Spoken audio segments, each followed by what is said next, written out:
男嘉宾小刘31岁，来自吉林，个体；女嘉宾小杨30岁，同样来自吉林，也是个体。来，有请两位，有请。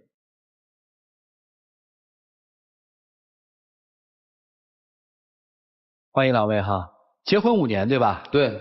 有孩子吗？有。多大？4周岁。男孩女孩？女孩。我们先从那个让我特晕的事儿开始说起，好不好？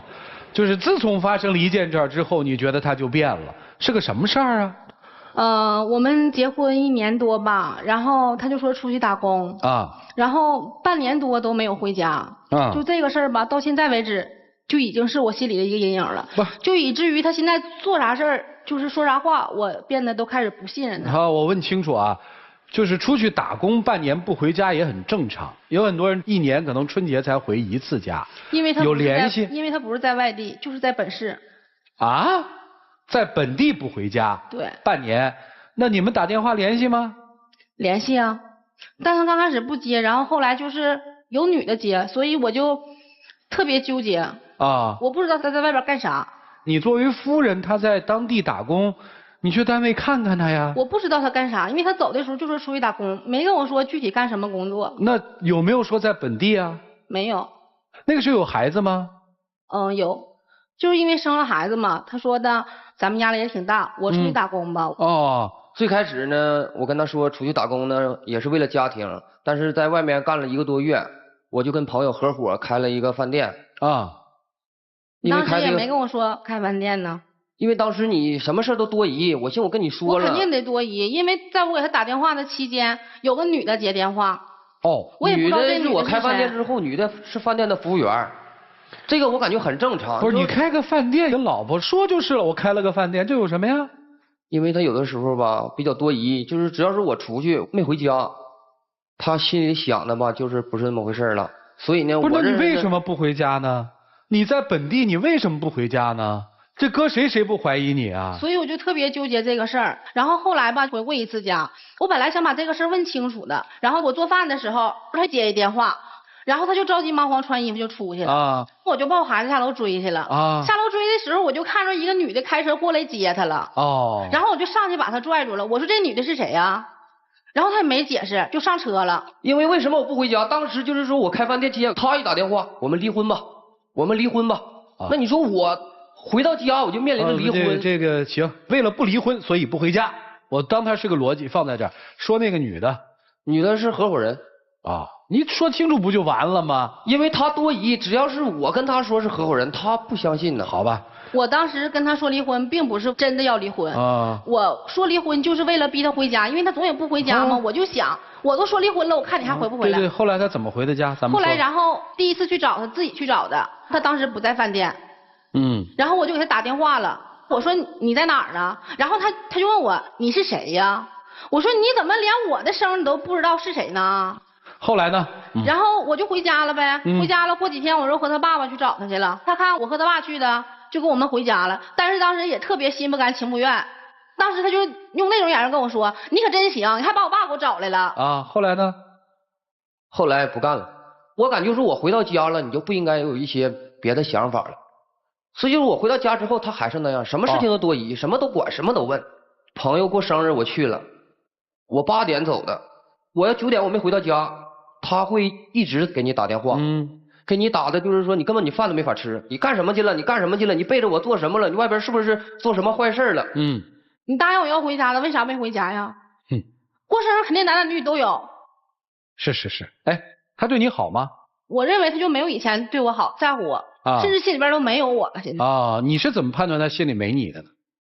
就比如说我领我家孩子回我妈家过年，他也竟然一个电话都没给我打。每次都是我给他打电话。为什么呀？不太习惯，因为我打小呢，我父亲跟我母亲就是上城里做生意，我姥一手把我带大的，所以什么事情呢都不喜欢和别人去商量，包括这么多年吧，别说就是说我俩结婚5年，我不打电话，我给我父亲给我母亲打电话说的很少。好，你们俩现在逛街吗？就在日常生活里会一起出去逛吗？不，我就喜欢挎着胳膊牵他手，他从来都不让。为什么？因为我感觉结婚5年了，出去逛街也不能说像现在的谈恋爱一样，我拉着你，你拉着我吧，就显示非常好。我们不说逛街这事儿，咱们今天坦诚相见啊。假设那半年，他可能就是犯了你所想的那个错误了，你现在能原谅他吗？可以原谅他，但是这个结在我心里边一直就问你，这你要有，咱们就不叫原谅，就可以原谅他吗？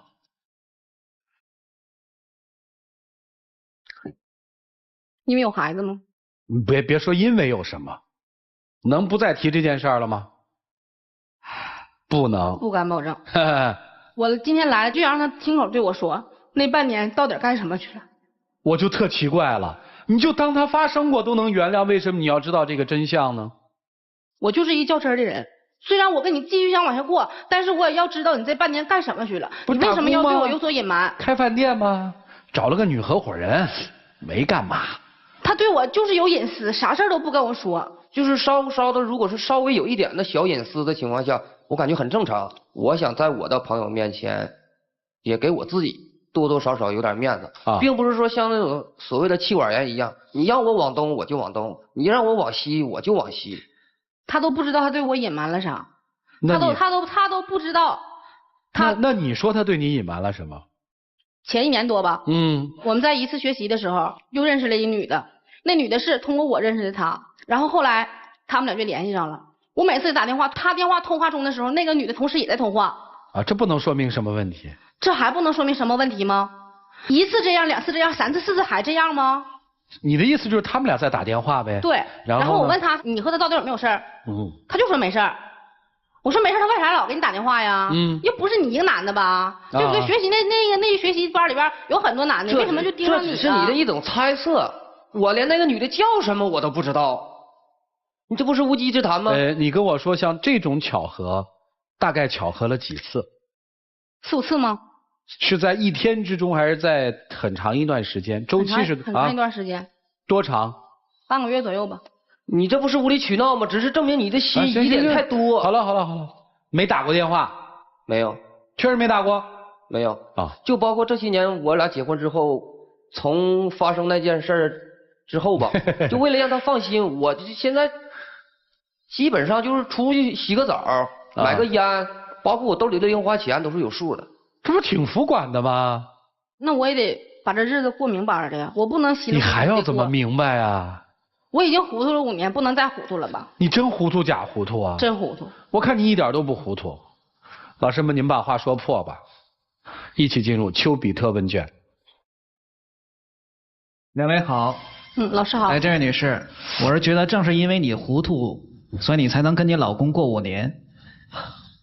如果你要明白了，估计你们俩1年都维持不了。你们俩这个呢，就是非常典型的夫妻感情不和。那夫妻感情不和呢，有2种。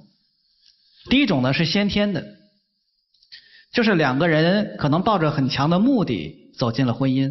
您需要一个老公，他需要一个老婆。到了这个年龄了，父母长辈同学都说你呀该结婚了。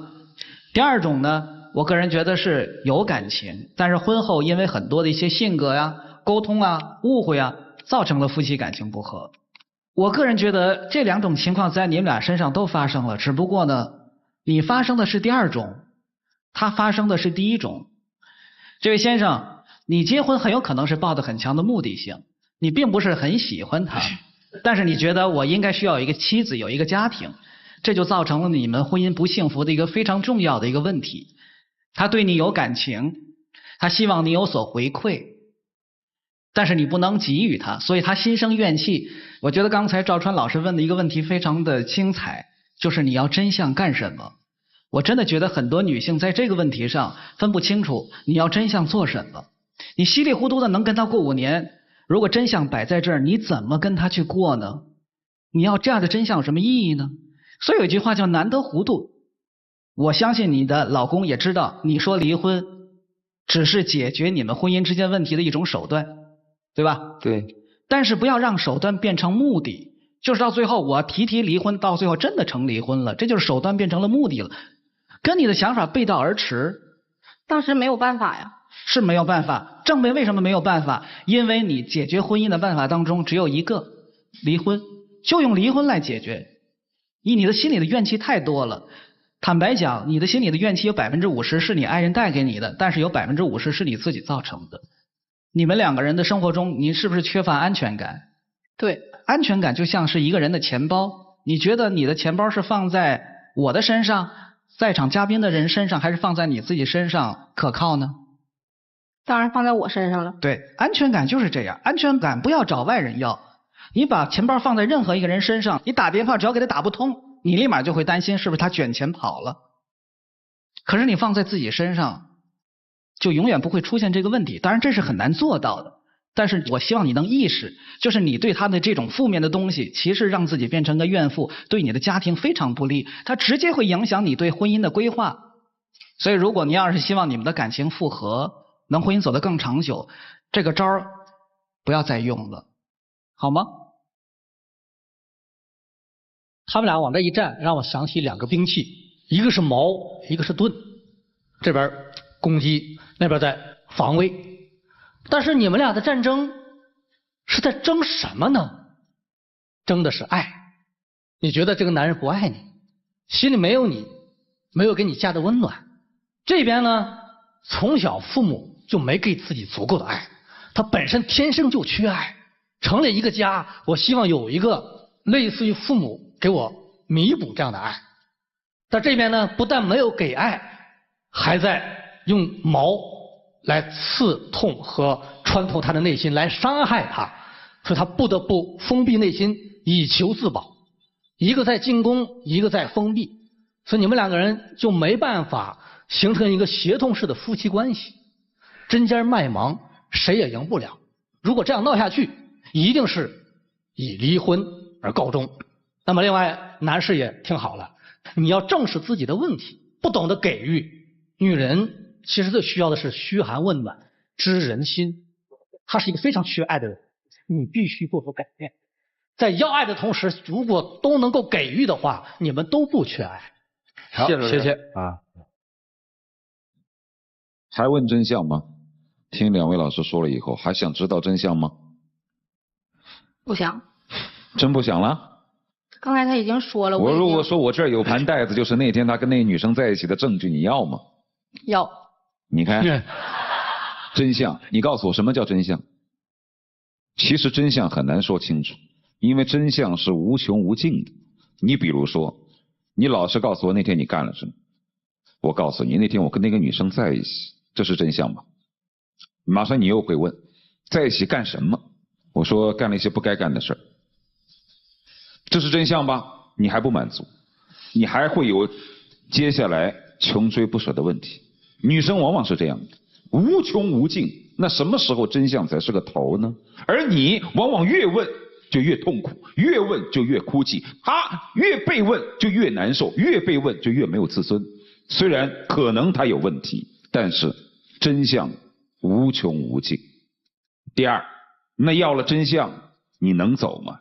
这把刀快不快啊？我告诉你很快啊，我不信。我摸一摸，结果出血了。出血了你走吗？不走。那你干嘛要去摸它呢？夫妻俩在一起最没劲的状况是哪种？就是一个偏偏想知道干了什么，一个偏偏不说，或者一个说了，一个偏偏死活不信。坦率的来说，我也是一个喜欢打开天窗说亮话的人。我也觉得婚姻的最好的状态是完全没有隐私，但是这种状态不可能靠人为的要求去提出。比如说约法3章，你不能对我有任何隐私。当你把这个问题一提出，隐私马上就产生了。隐私只对尊重隐私的人公开，就是如果你尊重他的隐私，他反而会跟你说这个隐私。你盘根错节的要问，反而就越来越没有隐私。第三，就说糊涂。其实糊涂就是明白，明白就是糊涂。当有些事情你心里知道的时候，你就不要去要他嘴巴上的承认。你心里明白，这个时候你装糊涂，他自己会把这事儿倒出来，你信不信？但你如果非要嘴巴上问出来，你要去拷问他，他死活就埋在这儿就出不来，这就叫难得糊涂。有的时候夫妻之间有一个不可触碰的花瓶，这花瓶不能破，你也不能把它明明白白的说出来，否则的话，夫妻之间那点事儿就没意思。你是一定有问题的，我告诉你。虽然我可以理解你不归家的因素是因为他太过于残疾，但是家里还有孩子。你哪怕是看孩子，你也应该留在家里，这是我不能够容忍，我也不能够理解的地方。你既然有了一个女儿，你即便是很讨厌回到家就受到她的拷问，但是孩子不会对你拷问。你哪怕是为了孩子，想念孩子，你也不可能说那么长时间不归家，这是我难以想象的。所以我万分的承认阿蒙老师的话，其实你对他没多少爱。所以希望今天在60秒的时候把这事说明白，喜欢就是喜欢，爱就是爱，说清楚了之后，彼此就不难受。谢谢老师。谢谢老师。其实，在现实生活当中，婚姻有很多种形态。最伟大的婚姻，是因为两个人互相相爱。还有一些婚姻并不是这样，需求也是一种。还有很多人呢，把需求的这个婚姻，通过自己的智慧，过得有滋有味，最后倒变成了一种离不开、舍不掉的爱，那是智慧。还有一个，人家需要上街拉着手，以后就拉着，记住了吗？记住了。他不就要这么点东西吗？只要你拉着他的手，我保证以后零花钱会多一点。你试试啊！一起进入黄金60秒。其实有的时候我也很想信任你，但是我就是信任不起来，可能是还是之前那个阴影吧。所以我希望以后你出门办事儿能尽量跟我说的详细一些。可能我生平就是一个这么多疑的人，但是我自己也没有办法。我只能说，让我们双方都多一些宽容吧。没了。话说的太多，一时半会儿也挽不回来，就让时间证明吧。我补充一句，多说话也有强化。有时女人可能希望你说几句话，别这个那个字字是金似的啊。谢谢你们，请回。哎呀，请关门。电视机前的观众朋友，欢迎大家登录优酷、土豆、腾讯视频、搜狐视频、乐视网、PPTV、趣力爱奇艺，收看节目的完整内容。看看他们自己的选择吧，请开门。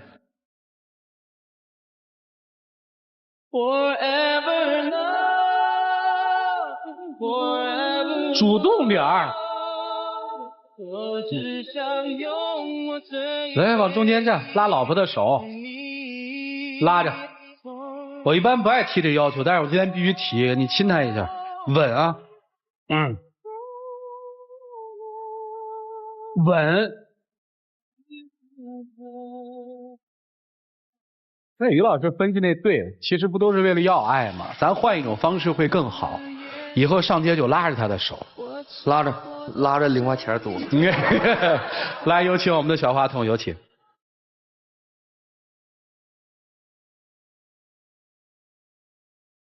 好，谢谢你们俩，慢点。来，接下来我们来见证属于这对夫妻新的家庭生活和里程的开始吧。各位，请见证。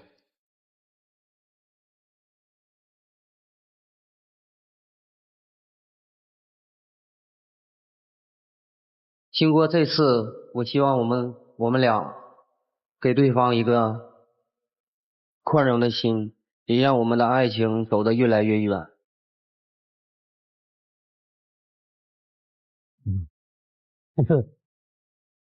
我以后也会试着尝试越来越信任你。谢谢。我爱你，老公。我也爱你。呦！我的妈呀，这个酸呐！来，请亮灯吧。还想不想知道真相？嗨，我这儿有袋子。我送你吧，要保湿，易背湿，真相就在袋子里。领导拿着吧。走吧，回家吧，好好过啊。